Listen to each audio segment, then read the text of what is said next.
Welcome, folks, to the Twist News. I'm Erika Gray. And good evening. My name is Don Pravda. And tonight we're going to talk about the Temple Mount. Jordan's King Abdullah warned Israel not to cross red lines on Jerusalem's holy sites. And this sparked tonight's show and discussion, which is about the Temple Mount and the fact that the Jews really have no rights there.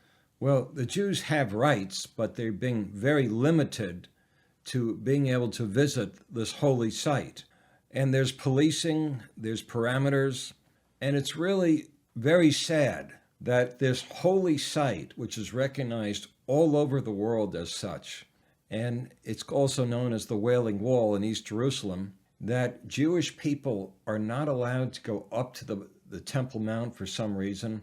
We know that there is the mosque in that region. We know it's just 100 yards away from the entrance. However, why can't Jewish people visit this site as citizens and as a sovereign nation? Why should they be stopped? You have a really good point. This is what we're talking about. Israel has no sovereign rights in its own nation. Right. The Jews cannot go to that area and pray. And I understand the view of the Islamics, but the Islamics have Mecca and Medina. Those are like the main sites. Concerning this particular site, it seems the importance is really in Saudi Arabia. Well, they're coming to the table to negotiate.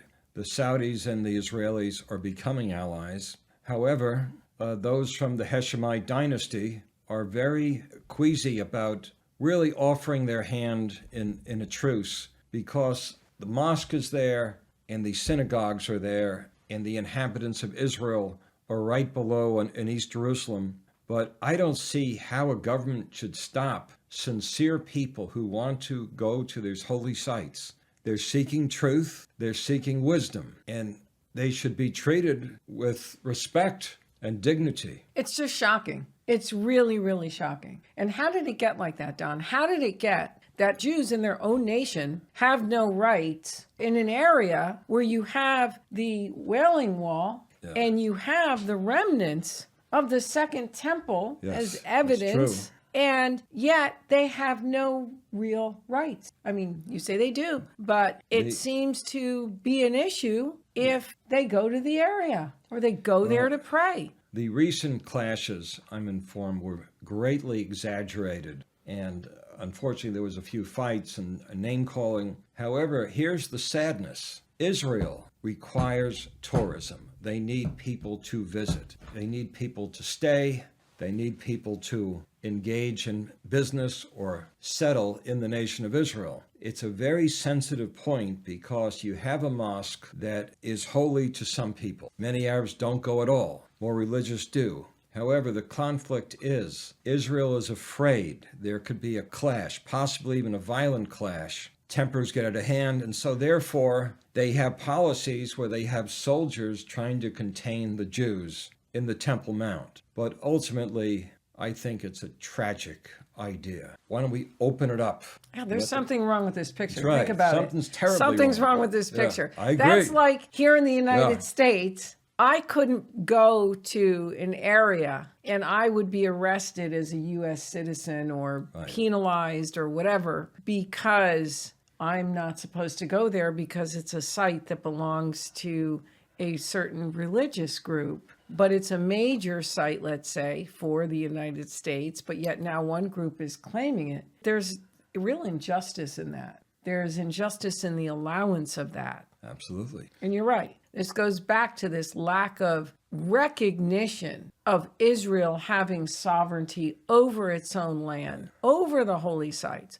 I mean, it's just unbelievable. Like everybody's got their dibs in Jerusalem. Everybody's got their dibs in it for one reason or another, for one religious reason or another. Sure. It seems that in all of this, like you said, Israel's sovereignty is not being recognized. So, Geopolitics 101. Sovereign nations can decide and make their own decisions that rule those nations. Geopolitics 102.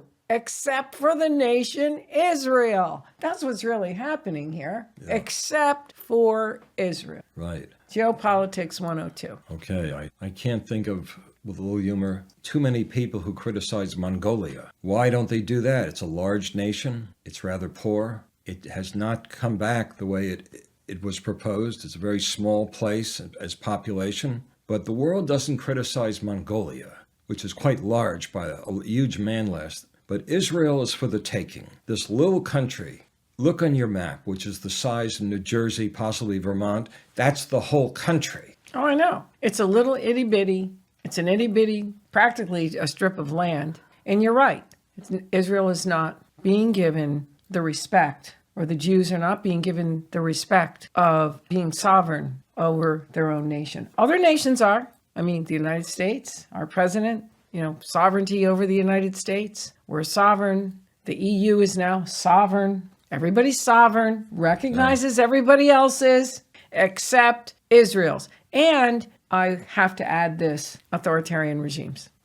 They're not allowed, they can't be sovereign. I mean, whether or not you agree with their dictatorial or ideology, they're still sovereign over their nations. So sovereignty should be redefined as something that fits what we say it should fit. And Israel is automatically discriminated against Jews. Wouldn't you say so? Well, this definitely. Anti-Semitism. There's actually an element of anti-Semitism in the fact that Israel is not allowed to be sovereign over its own nation. There's an element of anti-Semitism in that.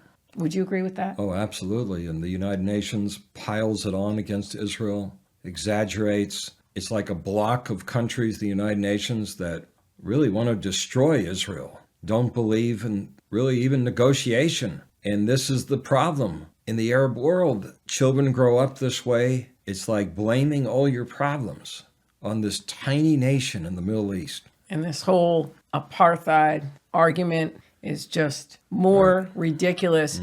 But let's talk about the UN. Said. We're in a very different pecking order right now. We're in an age of empires, multipolar world. This world is being split in two. Let's face it, world is being split in two. West against, you've got Russia, the BRIC nations. I think the last I looked, the number is climbing to like 17 nations now.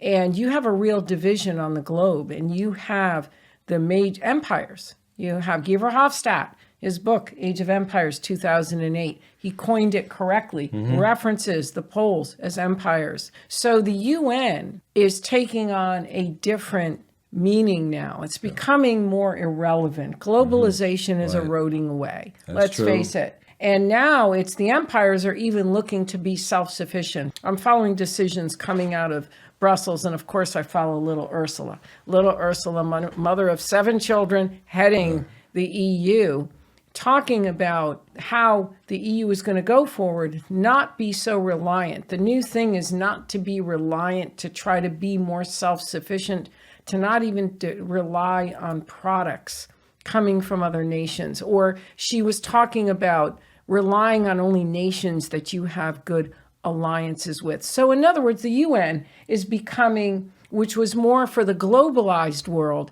is now becoming less relevant. What's it going to do? So I guess what I want to say is, I know it's piling on thick against Israel, but in this new order, let's face it, it's becoming less and less relevant, which is very positive for Israeli sovereignty. Of course. Well said. Thank you. But what Israel's going to have to watch out for is the empires that are going to want to bring it under its sphere. That will be in the future, though. That's more. And by the way, you may think that sounds crazy. Again, I'm quoting Guy Verhofstadt on that development that will occur future for the smaller nations coming under the umbrella of the larger empires. But we're going to be following a lot of these developments on this channel, which is what we're reporting on, is this lineup of this order, this very interesting order that's evolving, especially since the Russia-Ukraine conflict. Of course. So I hope you've heard some wisdom and advice. We're on top of the game. In fact, in the future, we're going to return to Israel, and we're going to Paris to the Elnet event conference.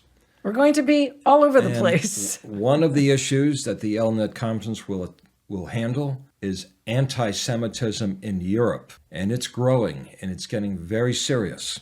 So stay tuned. We will keep you informed, and thank you for your time. And be sure to check out the link to our Amazon store. Feel free to donate. And if you don't subscribe, hit that subscribe button today.